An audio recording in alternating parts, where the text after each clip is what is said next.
What if the way we listen is shaping every interaction we have, and even how safe others feel to open up with us?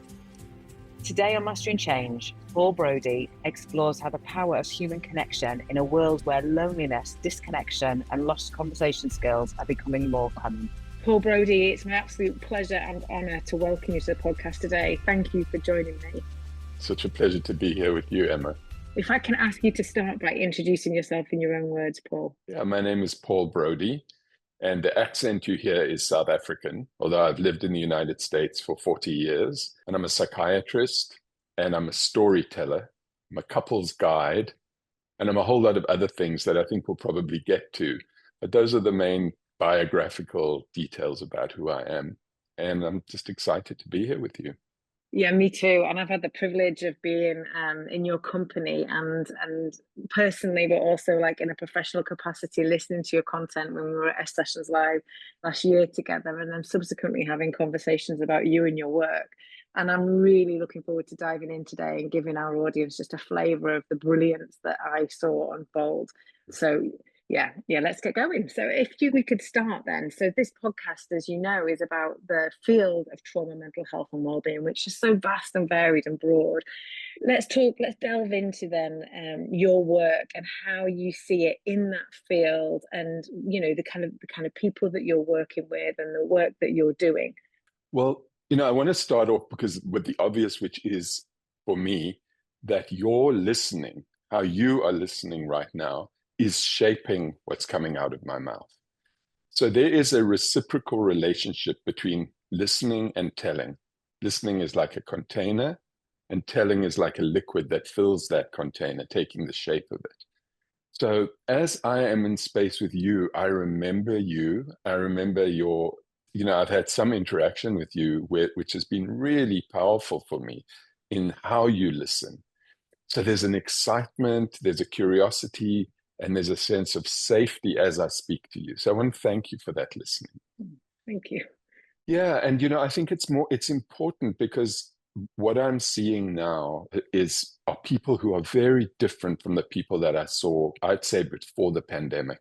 The pandemic did something to people. I think there's a tremendous amount of fear and isolation that a lot of people live with. And there are some skills that I have noticed are lost.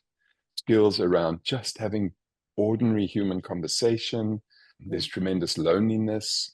There is much more unidirectional communication going on. People talking to their AIs, perhaps. People texting with one another and not having conversations with one another.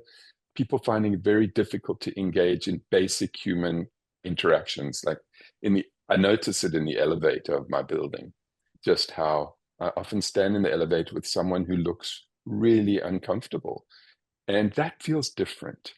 So how we listen to everybody really is important, because otherwise we go around saying, oh, that person is that way or that person is that way. But what we I think is extremely helpful is if we say, how am I listening so that this person is showing up in the way that they do? And that is what I bring into every session. So I think of the therapy room as, I think of being a therapist as a practice, much like meditation is a practice. When you're sitting and learning how to meditate, you become aware of thoughts, you become aware of stimuli that come your way, you notice them, but you come back to what it is that you're focusing on. The same is true in the therapy room. You're sitting with somebody and there's going to be a whole lot of thoughts that arise. Can you become aware of them, notice them, and bring yourself back to the task at hand, which I see as creating a sacred space for people.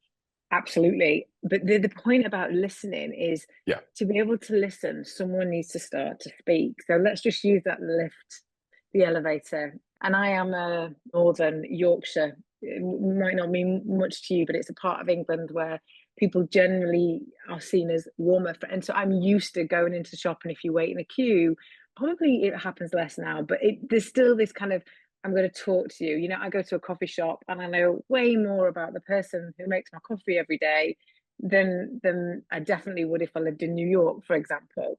And so, but I'm interested in that in order to be able to listen, the conversation has to start. And I think I agree, since COVID, it's not only the generation that had that social restriction at a really formative time that have been impacted. It seems to be everybody kind of has this stronger sense of a bubble around them. And I don't know whether that's to do with like needing to protect. I guess that would be my first question is, therapy is when people have actually said that they want to go and start talking. But how do we actually encourage, what do we need to change to create that opportunity to be able to listen and respond? Right. Well, I think the conversation actually starts in our own experience first. So if I'm standing with someone in a lift, I can say lift. You know, if there's a conversation that's going on in my head, which is this person is rude, they're unfriendly, young people today, there's all these ways in which I can become judgmental. It shuts down the space. If I am open to the possibility that this person might feel uncomfortable, or they may be preoccupied with something else, they have something going on, but that actually we are connected, that's a given, that we live in connection with one another, then I might say something. And that could be as simple as good morning. I used to think of people talking about the weather as being a complete waste of time. And now I think such a great thing to be able to talk about the weather, because it opens up a conversation. So the Yeah. conversation begins with me, and more, I might have to lead the conversation. So I think that is true in the therapy room as well. I do Mm, see more and more people, and particularly young people, who don't know what to say. They come to therapy, I think, to have ordinary conversations with someone, just a human conversation back and forth. They also have questions about how to have those conversations with people in their lives. I've been noticing that there's several people who take notes. I might say, oh, you could try saying this, and they'll write down the notes, go off and practice that with the person that they're talking about, and then come back and say how the conversation went. So sometimes it means starting the conversation myself. But I think the first step is listening to my own listening. Like, what is the shape of my listening? What is getting in my way?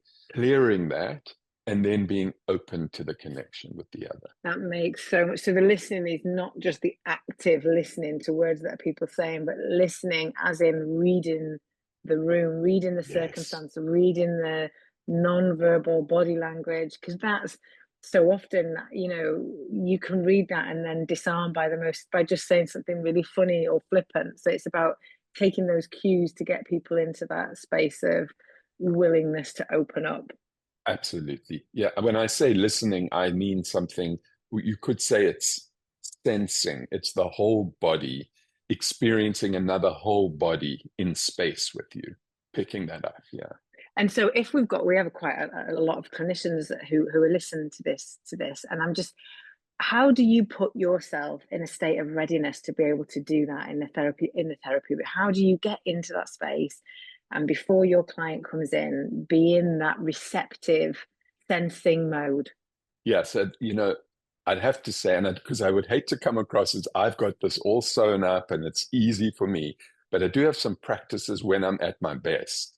So sometimes life gets busy, and you find yourself running from thing to thing, and you arrive and you just start seeing the person.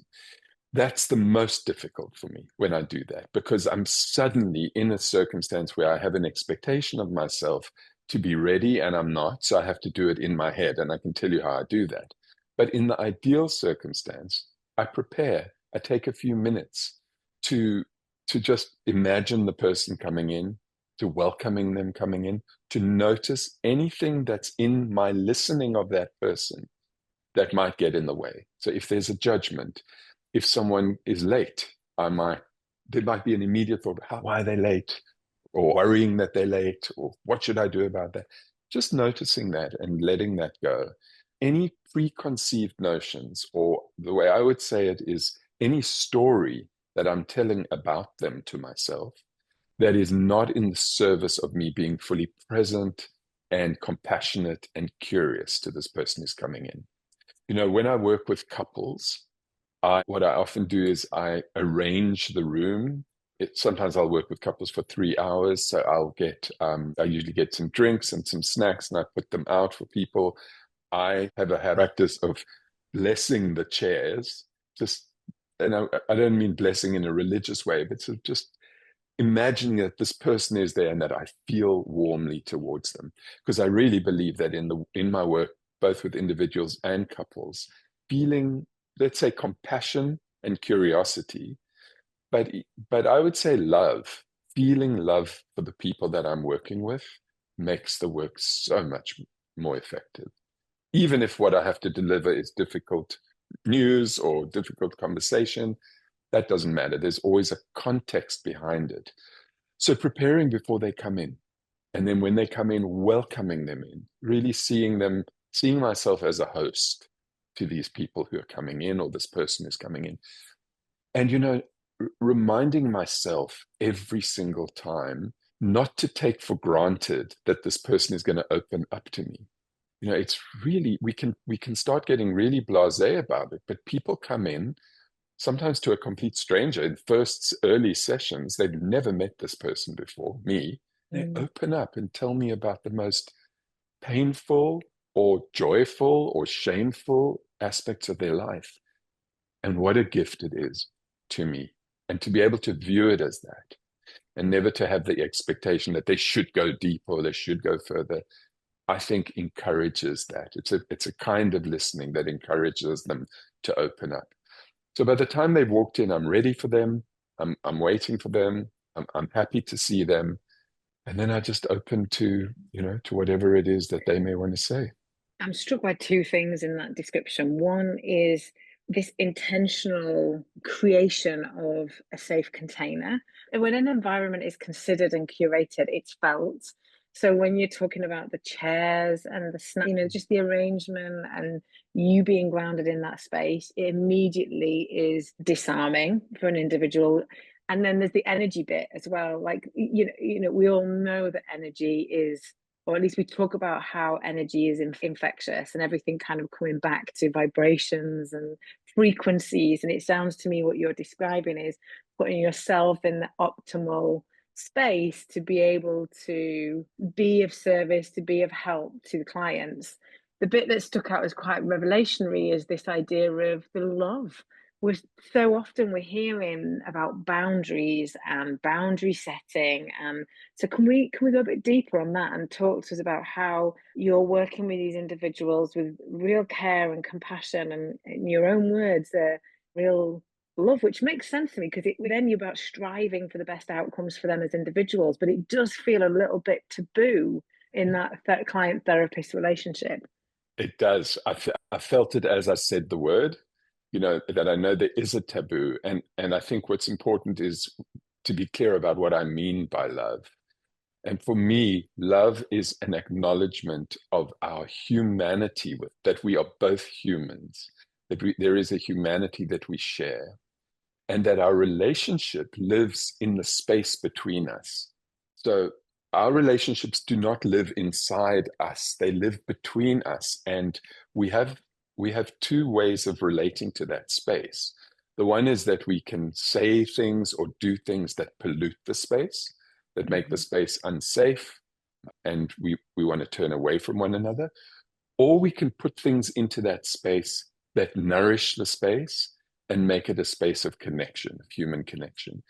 Now, it doesn't mean saying a whole lot. It might be exactly what I'm saying, which is just feeling openness and compassion for this person and love on a human level, that I acknowledge you. You are a human being like I am. You were born, you've had a life, you've lived through so much, and you are going to get old, hopefully, and you're going to die.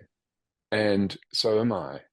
And knowing that just creates something in the space between us where we can then get into whatever it is that you need to talk about. So it's not professing my love, and it's certainly not in any way, invading someone else's boundary sense of safety, but it's more a place that I can go to in myself. It just also makes the work so much more pleasurable.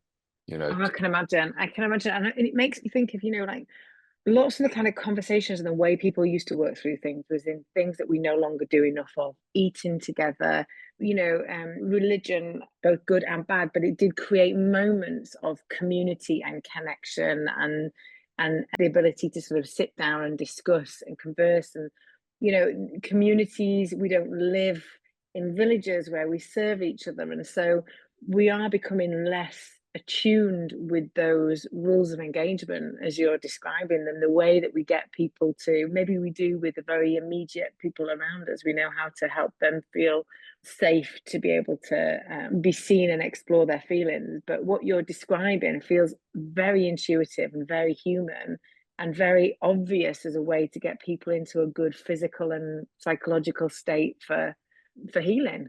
And I think that there's a lot of fear that if we start doing that, then we change it from a therapeutic relationship into something else, into a friendship, or into something that doesn't have as much depth or possibility of change or transformation happening for people. And I don't believe that. I believe that if we hold, what's really important is that we always center the client or the couple in our thinking. So it is not about me. The session is about me and the client creating the space together to focus on the life of the client. But if that means, if it means that because I notice there's certain people who love coffee. I have some people who come who love coffee, and I will make a cup of coffee and have it ready when they come. Some people want water. I have put water out for the people.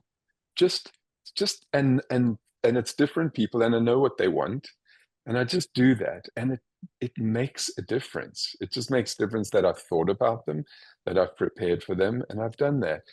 Now, I don't do that for everybody. There's different ways, and some of those ways might be metaphorical, but it's remembering where they were the last time they were there, what's going on in their lives.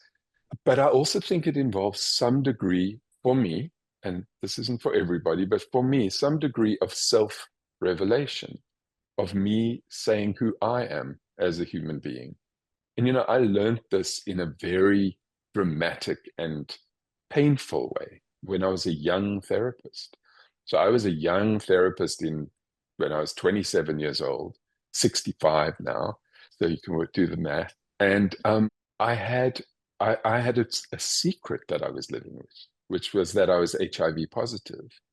And I had discovered it, and it felt so shameful and so taboo that a doctor, because I was studying to be a psychiatrist, I was training to be a psychiatrist, that a doctor would have an illness that would make him so vulnerable.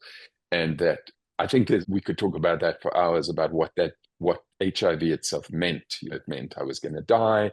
It meant that I had been sexual or used drugs, but there was a whole lot of taboos that went along with it. So I decided to be secret about it. And that secrecy, even though nobody knew specifically, I believe it contaminated the space. There was something I couldn't say rather than something I chose not to say. And, I am open about this because I have a book which is currently with a publisher that's going to tell the whole world about me being HIV positive. I've done storytelling performances about it. So it's not new news, but I don't necessarily talk about it with people who come into sessions with me. But I am able to if it's necessary. Mm-hmm. And I found this out when a young patient of mine found out this information when I was young, and he used it as a way. He used it to really torment me for a long time. And so I realized that being free and open with my own story was absolutely necessary. I couldn't be a good therapist unless I had that freedom. And so once I did, I actually spoke publicly about it. I was able to come back to the sessions with him and really point out what he was doing to me and be a much more able therapist. So that's a dramatic example, but I think if people feel free to speak about something about their lives, it does open up the space for people. I can't tell you how many people I've seen who come and on the first session say to me, I just want to make sure that you're going to talk. I don't want someone who's just going to sit there and not talk. I need to know that you're going to talk. It takes away the power, it takes away the power of that, whatever it is that you're holding back. And secondly, it kind of often when you're feeling shame or you lose sight of the fact that other people are vulnerable and other people have got things that they also. So actually, there's something in that sharing that actually gives other people permission to. It's not surprising that people accept what you say with grace and with humility and with admiration for people. It really kind of shifts the paradigm, because actually what you get is a huge amount of respect for, whether it's bravery or whether it's being able to Totally. be. But I think there's something in that it will allow other people to open up to another level when you, I guess, in an appropriate way, demonstrate your own vulnerability. It's not you're sitting there in this kind of throne of a fixer of all. Actually, Right. I'm also human, and I have. That's it. Yeah. Yeah. And I don't even think it has to be necessarily too vulnerable. I think it is just an acknowledgement of our shared humanity, that we're Mm-hmm. in this together. And that if I'd been in your shoes, I may be doing exactly what you're doing to deal with your life. I'm in my shoes, though, and they're hard enough shoes to be in. And so just acknowledging that makes a huge difference, I think, even internally, just knowing Yeah, it. absolutely. And then also it supports that happens in between. It kind of, you're meeting somebody halfway rather than expecting them to step the full way towards you with a little frame of reference. It makes a lot of sense to me. So let's talk specifically about the work that you do then. What is it, if you were speaking to other therapists working with individuals, therapists working with couples, that you are advocating for, that you wish more people knew or understood? What is it that I know you're going to be at Oxford with us this year. I'm very excited about that. What is it that you're kind of celebrating externally or Um, advocating for?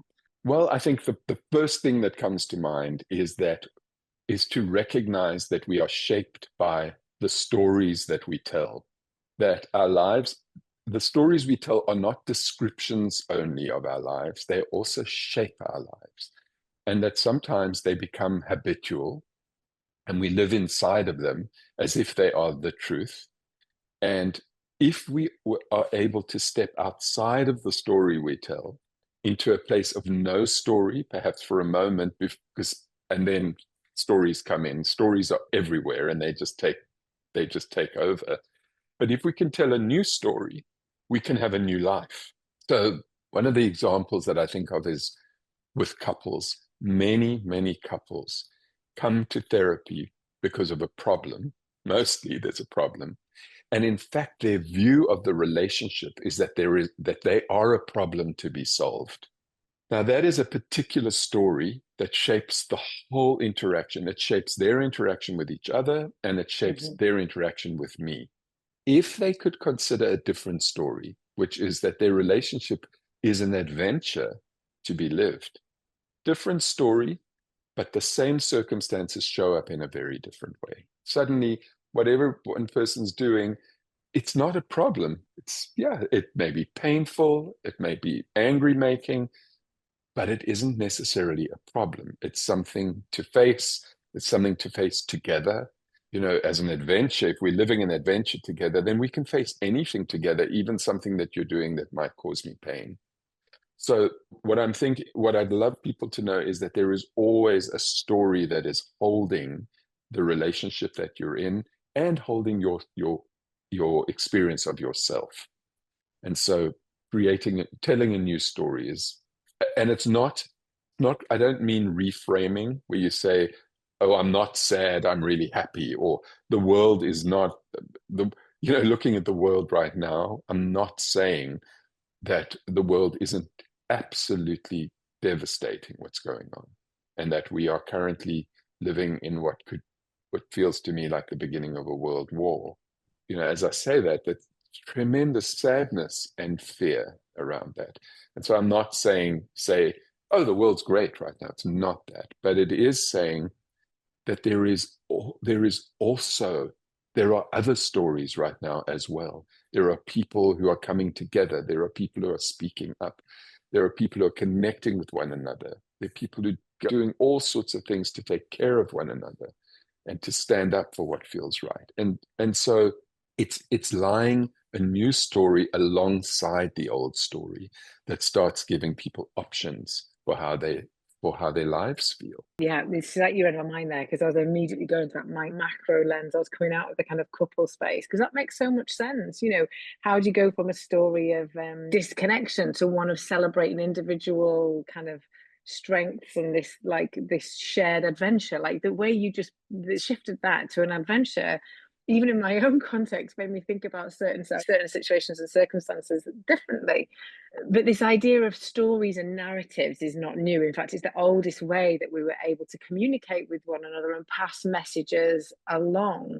And so I Right. also do hold a level of hope that there is, and having come from a world of kind of the global marketing consultancy and brands that are kind of masters at creating and crafting and curating stories that compel, that inspire, that create rituals, that actually stories and narratives offer us so much potential to reframe, not rewrite, or kind of like what was the language you used? You didn't use you were saying it's not about reframing something negative, but it is No. about kind of understanding where we can. Well, it's about having options. It's about recognizing that life is multi-storied.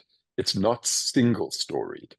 And I mean, there's a lot of people who've spoken about this. Anda Adichie does this beautiful talk about the danger of a single story and how she lived as a young Black girl in Africa, reading literature that was only about white people and snow in the northern hemisphere. And it had nothing to do with her, and she didn't feel she belonged in the world. And so her thing has been to write stories that tell her story so that people can feel that there is a story that tells their experience. Yeah, yeah. So it's telling us how many different stories can we tell about this life. And I think that that is the role of a therapist more and more now, is to hold a story of possibility in the face of stories of pain and fear and trauma. And it is not minimizing those stories. So if somebody's in a state of pain and fear and distress, it's not trying to plaster over that and say, oh, everything's lovely. It's not. That's what they call a spiritual bypass. And it's pointless and it's not true. But if I can listen to the story of grief, and at the same time, I can hold that there's possibility for the person who's speaking. There's a possibility of life going on. There's a possibility of something shifting and changing. I'll give you an example that someone said to me, which really struck me. So this is a woman, actually a friend of mine, whose daughter died very suddenly, a 35-year-old, and just suddenly died. And she had not been ill, and she had children and a husband. And my friend, I said to my friend, what was the grief like? And she said, I have never experienced anything so strong in my life. She said, I didn't know that my body was capable of having a feeling of such intense feeling. But at the same time, I was in a state of awe at my human heart for being able to hold such feeling. So she was she was at the same time as feeling this tremendous grief in a state of awe for her humanity. And I think that's what we can bring as the therapist, is that not everybody is able to do that. She's practiced a lot with herself. But if someone's in a state of despair or grief, we can still hold the state of awe for the human that is going through this, for the humanity, and for our capacity to listen. Yeah, it's like that dialectical behavioral, where we talk about two things can be true at the same time, just Yes. that kind of extreme contrast. I think I also like this, the piece around stories and narratives, because it allows a level of creativity from those that you're working with to be the narrator or the writer of their own narrative, what's to come. Because quite often in therapy, and we've been talking about this a lot recently, is that the therapist's role is to understand what's happened in how it's presenting with the individual right now, and then coaches are more kind of traditionally thought about moving what's going to happen next, In the but future. Yeah. in the future. But this is a really lovely bridge that allows you to kind of embrace the narrative as it's being presented to you, but encourage, an approach to that Yes. feels hopeful. Yes. Yeah, absolutely. When that story of the past has a different context from the one you've been holding for so long, suddenly everything changes, including the future. Yeah. The future is really, I think why the future is so important is that the future is often it it's pulling us it pulls us forward, the future does. But if we think that the future's going to look just like the past we've come from, then it is. Then we keep moving towards the past. Whereas if we can create a different future, we can have a different experience of now and actually of the past as well. They're all in, I mean, we know that time doesn't actually exist, so they're all made up, but they affect one another. I was just working with a couple on Friday, and I worked with them to create an archetypal story of their relationship, taking out, we created in the third person where they spoke about there was this young boy who grew up in a family in which he felt trapped. He felt that there was so much more going on outside of the world of this family that he couldn't have access to because he was young, all these other people were older, and he just longed to get out. And then there was this young girl growing up some years later, living in a very different part of the world, and she felt very invisible. All she wanted to do was be seen. And they each one found their own way, a pilgrimage of sorts to New York City. And there they found one another. And together they joined forces and created a joint pilgrimage in which he through her saw worlds that he'd never imagined were possible. And she felt seen by him. And when they have conflict, what still comes up is that he feels trapped and she feels unseen. To this day, they're still in that dance with one another, but they're on a pilgrimage. And now they have a son who's 4 years old, and he has some, what they before this was saying were problems and diagnoses. Suddenly they were saying there are opportunities because he's on the pilgrimage with us. And they created that with me. We did it together, but they created that story. And they both said it's such a different experience of their past now. So and so empowering because those ruptures happen, but what you've given them is the means by which to get back on the path of repair, which is the shared pilgrimage, the recognition and the seeing, the kind of understanding the motivations and behind those behaviors that might not be helpful. Which, this work just feels so powerful to me, and I'm sure the listeners too, because as you're talking about the stories of others, it does make you reflect on your own story as an individual, your story in relationship, and what seems relatively simple feels so powerful in reframing not only the thing that's presenting in that moment of kind of the client therapist intervention, but it's equipping people with tools to reconcile and be able to navigate those situations independently. Because again, that can be, especially in couples therapy, it can be, oh, we've got to get back into that space to be able to sort this out. And what you're saying is actually let's equip you with a way of understanding what's happening, but is empowering and again, future focused. That's right. Absolutely. Yes. And when you enter that new story together, the same problems show up in a different way. Mm. And I think that's part of what happens, for example, I think it happens in couples and individual therapy, is that we co-create a new story together. And then when people step into the room with me, they go, oh, we're back in that place and things look different and there are new options for action. And it's not about me being this great person. It's about together we've created a different context. And that's what people step into. And so when you ask me, what do I want people to hear? I feel quite passionately right now that therapists we're on the front lines of the distress that's going on in the world. People come to us in a state of distress, and I think we need to be more.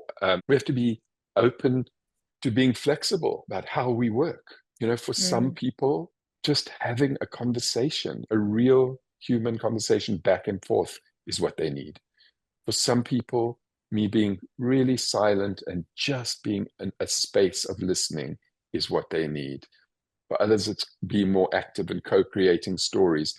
I think with couples, our being leaders in the work is really important as the therapist, because I think if we don't, the couple just falls into their habitual pattern with one another, which I would say is a habitual story that they tell.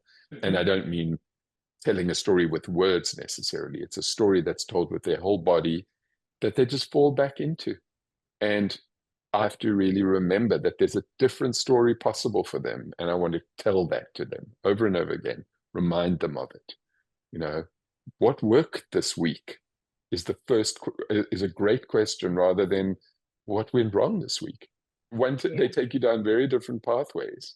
absolutely. Yeah. Well, Paul, it's been an absolute pleasure. I could go on for hours, but I'm conscious of time. And I just want to thank you so much for your generosity and spirit. The way you've showed up today always fills my cup when we have a conversation. And I can't wait to see what you do at Oxford. So thank you. Thank you, Emma. It's so lovely to talk to you. It's such a pleasure to be Oh, listened to by you and to listen to thank you you. too. Yeah. Well, the feeling's mutual. Thank you, Paul.